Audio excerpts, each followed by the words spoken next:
ومنكر فضائلهم الآن إلى قيام يوم الدين. ما بعد رب اشرح لي صدري ويسر لي أمري واحلل عقدة من لساني يفقهوا قولي. For the hastening of the return of our 12th Imam, Imam al-Hujjah, one loud salawat upon Muhammad wa ali Muhammad. Allahumma salli ala Muhammad wa ali Muhammad. This evening we continue on in our review that we've been going over for the last at least 11 sessions now, about the topic of knowing the Imam of our time, knowing our 12th Imam, Imam al-Hujjah. May Allah hasten his return. And as we've been mentioning from the beginning, I would just repeat the fact that knowing the Imam of our time is, without a doubt, one of the most important responsibilities that we have as believers. Meaning that we can be engaged in prayers, we can fast, we can commemorate the tragedy of Karbala, we can do all of these things which are a part and parcel of our teachings of Islam.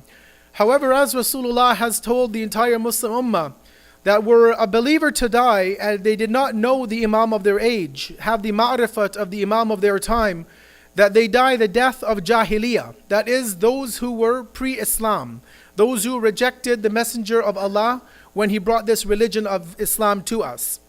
And so it becomes very important for us. It becomes one of the most important responsibilities that we have to know and recognize our 12th Imam. And as scholars tell us, that knowledge of the Imam does not just mean that we know his name, because even a 2-year-old child can learn the name of the Imam. It doesn't just mean that we know where the place of birth of the Imam. Children know where the 12th Imam was born. It's not enough to just know the name of the mother and father, birth date, and these incidental characteristics of our 12th Imam, because the youngest of children would know these things, but that would not help them to know their responsibility to the 12th Imam.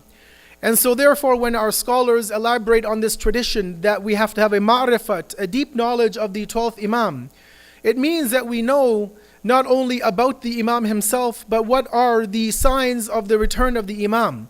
What are the precursors that will happen in the world and in our societies before the advent of the 12th Imam. And more than all of this, also one of the responsibilities that we have, or the way to know the Imam, is to know what our responsibilities are to the 12th Imam.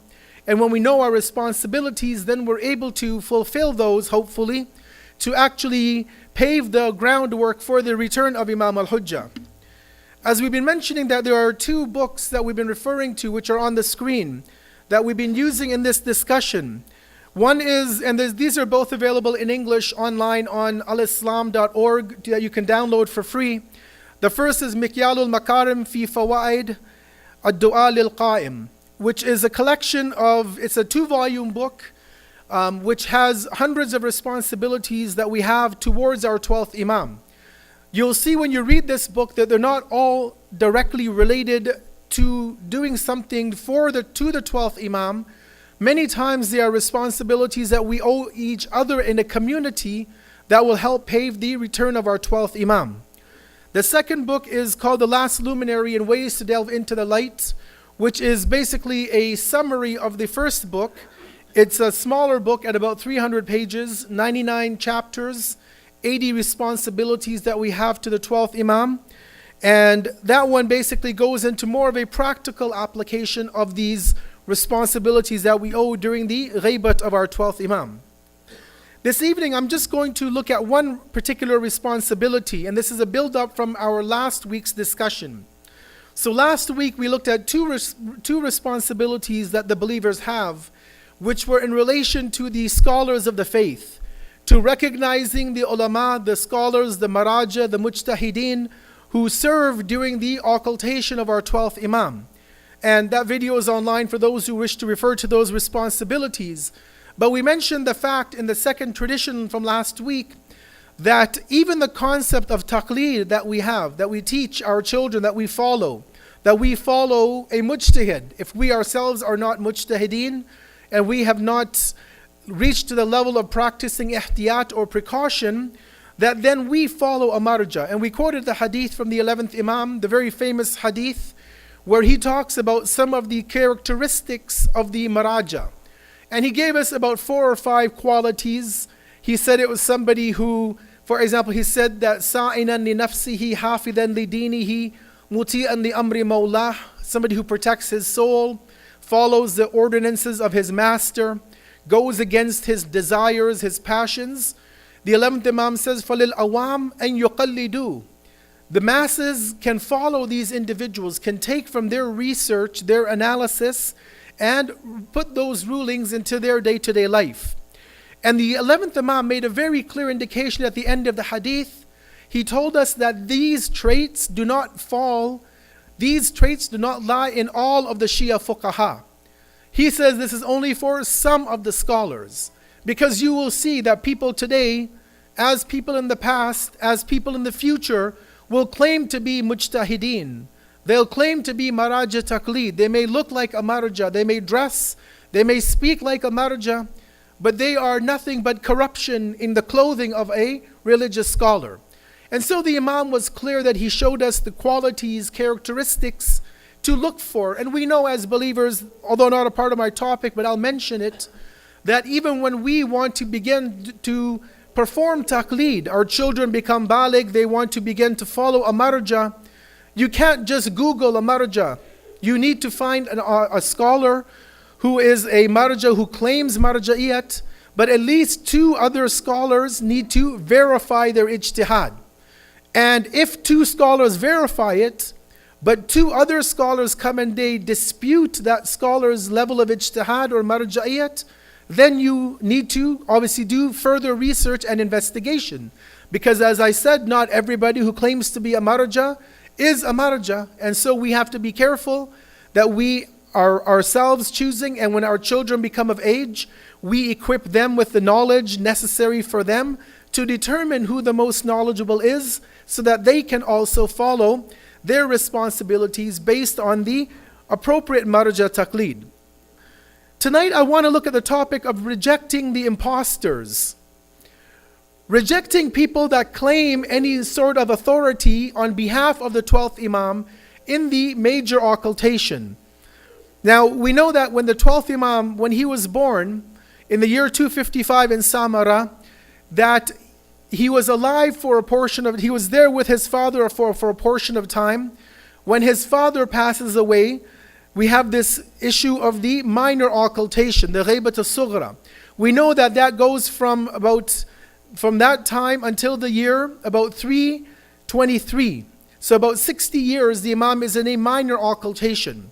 In the minor occultation, one of the unique characteristics was the Imam was in direct contact with 4 representatives.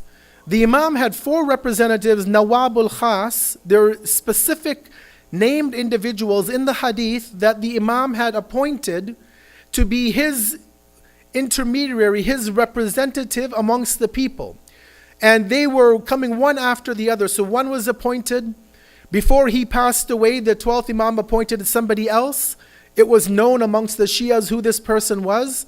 As he was about to pass away, the 3rd was put into place. And before the 3rd one passed away, the 4th one was nominated. The 4th one, who was Ali ibn Muhammad as-Samiri, before he dies, the 12th Imam writes him a letter. And we have text of that letter. The hadith talk and give us the actual writing of what the 12th Imam wrote. But the 12th Imam, and that's what I want to share tonight, but just to give you the preamble, that the Imam was very clear. And he says that after you die, after this 4th representative leaves this world, there will be no more representation. The gate of representation of the Imam will shut. The major occultation, the Ghaybat al-Kubra, will begin, which started at 323 Hijri, continues till today. It will continue till Allah determines when He wants the 12th Imam to make his dhuhur. The 12th Imam was clear though that in this period of time that we live in today, there is no official representation. So even today people say this marja is a vakil or a naib of the 12th Imam. No, he's not. He is a general representative, meaning that he doesn't have specific duties given to him by the Imam. When people say that he is a naib of the Imam, it is used in a very general, very common sense. It's not used in a specific meaning of a representative. People sometimes say, and I've heard people have asked me, does Ayatollah whoever, he must talk to the 12th Imam, he must meet the 12th Imam. Maybe, But we can't claim, and nobody has a right to claim in the ghaybat, that anybody ever meets the 12th Imam. And we'll see this in the hadith, that the Imam is very blunt about this. And it's very clear when we think about it, that nobody alive today, from the greatest of Maraja to any religious leader in the world, has any right to claim to be a representative of the 12th Imam. In fact, the hadith tell us, if somebody says that to you, call them a liar to their face. Because this can lead to further confusion and corruption in the community. Today, some charlatan will come, some Maulana will come and say, I saw the 12th Imam in my dream, and he told me to tell you to do this, this, and this. He told me to tell you to give me this amount of money, or something bad will happen in your life. We have to steer clear of such thoughts, of such people. And they come on the mimbar, and they'll say they've seen dreams, and they've read this, and they've heard that. And this dream came to this scholar, and this dream came to this individual. Islam is not a religion of dreams. Islam is a religion of reality. Yes, Maraja have dreams. Maybe our Maraja meet the 12th Imam. We don't know. But rest assured, if any of our Maraja meet the 12th Imam, they're not going to tell you or I about it. They won't tell their children. They won't write a book about it. They won't tweet it on Twitter. They won't Snapchat about it. And so we have to be aware of this, that there are imposters even till today. In Iraq, in Karbala today, there are people who claim to be the son of the 12th Imam. And he leads Jummah namaz. And he has thousands of followers. And he has a website in multi languages. And he's raising his own popularity. And there's many people like this around the world. So what does the 12th Imam directly tell us? He says in this hadith, and this is basically a letter that was written to the fourth representative that one of the companions was privy to. And the letter says the following. He says that I was in the city of peace, meaning Baghdad, Madinat Salam, as Baghdad used to be known, in the year in which Shaykh Ali ibn Muhammad as-Samari, the fourth naib of our 12th Imam, passed away. And the companion says, I was with him for a few days before he left this world. At that time, he brought out a piece of paper with some writing on it. And now this writing, what we're going to read the translation of, this is the translation of the actual words of our 12th Imam, that he wrote to his fourth deputy, and what he basically wanted us to know about what would happen after this major ghaybat begins. And the 12th Imam said the following. He starts off in the name of Allah, the Beneficent and the Merciful. He says, O Ali, the son of Muhammad as-Samari, may Allah grant your brothers a grand reward concerning you, since you're going to die soon. And between you and death only 6 days remain. So the Imam was telling him that you're going to die in 6 days. Get ready for it. He says, thus gather your affairs, and do not appoint anyone to be in your place as my representative after your death, for the time of the second occultation is here, and there will be no advent, no dhuhur, until after the permission of Allah, the Noble and Majestic. So here even, let me pause for a moment and just say this one point, that there have been accusations against the Shias, against the 12th Imam, against our ideology, that this whole period of ghaybat, the minor and major occultations, were made up later on by the ulama to try and rationalize where the 12th Imam is. We have multiple hadith going back from the earlier Imams where they talked about the Imam, the 12th Imam who would come. He would have a minor occultation and a major occultation. And the 12th Imam here in this letter, he is clearly telling his fourth representative and all of us that there will be a second occultation. So he himself was cognizant of the fact that he's in a form of occultation. He was kept away from the sight of the majority of people for that 63, 62 year period. But that he would be going into a much longer length, that he would not be able to have direct connection with the Shias when we wanted it to happen. The 12th Imam then continues on and says that this will be after a long period has passed. Meaning, when will that return happen? He says that return will happen after a long period of time has passed. after the hearts have become hardened and the earth has become full of corruption. Right? This is something that we have seen in the hadith many times, that we're told that the zuhur of the Imam will take place when there is corruption on the earth. And as the hadith says, that he will return, يَمْلَأُ الْأَرْضَ قِسْطًا وَعَدْلًا كَمَا مُلِئَتْ ظُلْمًا وَجَوْرًا, that he will return and fill the earth with equity and justice, just as it would have been filled with inequality, with inequity and oppression. So the 12th Imam again is confirming that his return is going to be a long ways off. We don't know when. He doesn't know when. He has no idea when he himself will be allowed to become manifest. But he says that the hearts will become hardened in that time, and the earth will become full of corruption. And then he says, there will come from my Shia. So he's confirming the fact that people from his community will come forth and who will claim to have seen me in the period of the major occultation. Certainly, he says, the person who claims to have seen me before the appearance of Sufyani, and we talked about Sufyani in our second or third discussion about 3 months ago.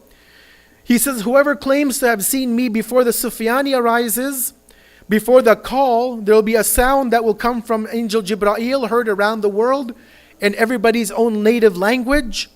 The Imam says that that person is a liar and a fabricator. So again, the Imam is showing us very clearly that anybody who claims to see him, to have spoken to him, many people here in this room tonight may have seen the 12th Imam in a dream. And I would not discount if you see the Imam in your dream, because we have hadith that tells us if you see Rasulullah, if you see the Ahlul Bayt, if you see any of the Imams in your dream, know that that is a real dream, because shaitan cannot come in the form of the awliya of Allah. So maybe somebody here, maybe one of you have seen one of the 14 Masumin. I wouldn't doubt that. But the point is that we don't talk about that in the open. We don't brag about it. We don't base our life, if the Imam said in our dream, you go doing this and that. We don't have to necessarily believe that. And we definitely don't go and tell people that we saw these things. And then the Imam ends and says that there is no power or strength save with Allah the Most High, the Most Majestic. And so let me just conclude with this in summary, and to conclude that within the time of the ghaibah that we're currently in, it becomes a desire for humanity, not just you and I as Muslims, not just the followers of Ahlul Bayt. All of humanity is waiting for that Redeemer. You know, you'll recall when 1999 came, the year 1999, and we were in the latter half of that year, July, August, September, right before the year 2000 began, what was happening in the world? You had many Christian organizations saying the world is going to end in the year 2000. Sell your homes, quit your jobs, spend your money, enjoy your life.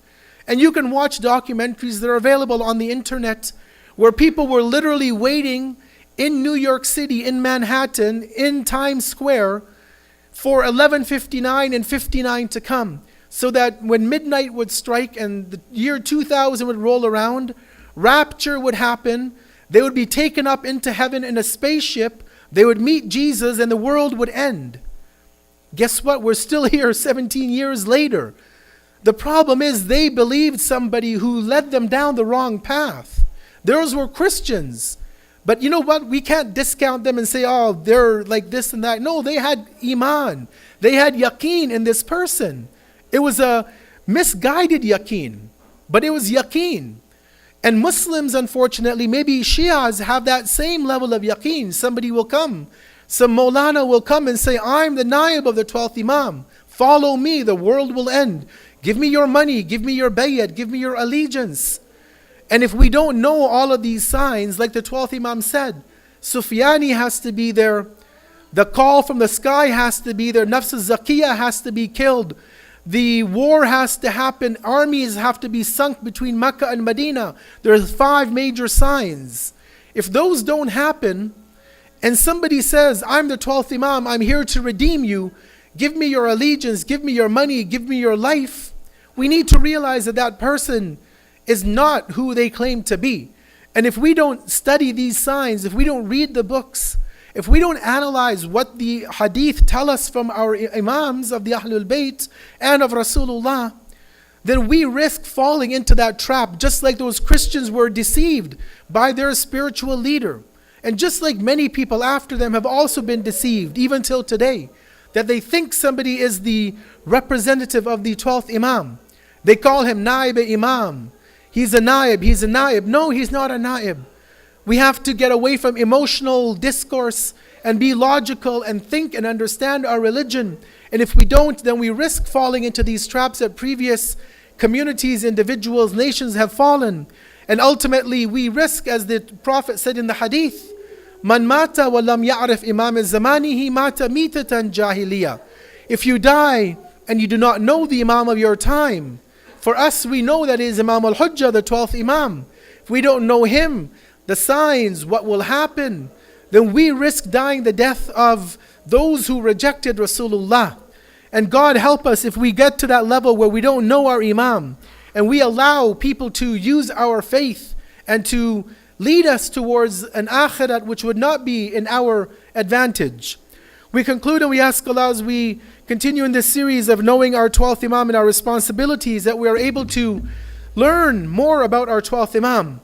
We ask Allah for the ability to be able to devote time once a week at least to study and to reflect on the traditions about Imam al-Hujjah. We ask Allah to allow us to increase in our faith, in our knowledge, in our practice, such that when the 12th Imam's advent does take place, and if we are alive, that we ask Allah to allow us to be alongside our 12th Imam. We ask Allah that if we have left this world by that time, if we have parted from this world, that Allah brings us back up alive from our graves, such that we can be there to help and assist our 12th Imam. As we conclude, let us recite one Surah Fatiha for all of the marhumin, from our family, our community, our friends, the ulama, the shuhada. As we know, we've lost a member of our Shia community today, Sayyid Nayar Raza Rizvi, and inshallah the ghusl will be given tonight, and the burial will take place, I believe, on Thursday. For his thawab, let us recite a Surah Fatiha and ask Allah to give him the greatest level of thawab, that we can all make dua for him. And let us ask Allah to grant his family and his friends and all of those who have felt the loss of this individual the sabr to bear this untold loss within their family. Let us ask Allah through Surah Mubarakatul Fatiha. But before that, one salawat upon Muhammad wa ali Muhammad. Allahumma salli ala Muhammad wa ali Muhammad.